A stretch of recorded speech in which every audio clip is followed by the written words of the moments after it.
मोअज़्ज़ज़ YouTube family members, अस्सलाम वालेकुम। मैं आज बात करूंगी बालों के गिरने के बारे में, जो आजकल जुलाई और अगस्त के महीने में कुछ ज़्यादा ही गिरते हैं।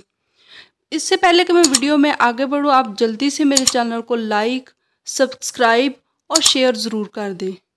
तो गाइज़, बालों का गिरना बहुत अहम मसला है, ना सिर्फ औरतों के लिए बल्कि मर्दों के लिए भी। तो इसके लिए मैं आपको एक आसान सा टोटका बताऊंगी, आप ज़रूर इसे इस्तेमाल कीजिए और ये आजमुदा भी है।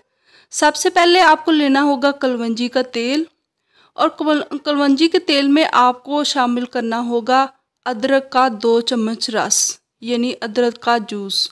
आप इसमें डाल के अच्छी तरह मिक्स करके रख लें और रोज़ाना रात को सोते वक्त लगाएं। अगर आप रात को नहीं भी लगाना चाहते तो आप दिन को किसी भी वक्त अपने बालों में अच्छी तरह लगाएं और घंटे 2 घंटे बाद अपने बालों को धो लें।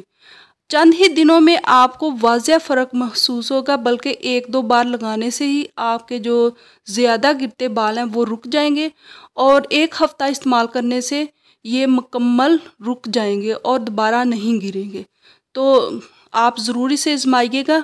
अगर फ़ायदा हो तो मुझे इसके बारे में ज़रूर फीडबैक दीजिएगा और मेरे चैनल को ज़रूर सब्सक्राइब कर दीजिएगा। Thanks for watching.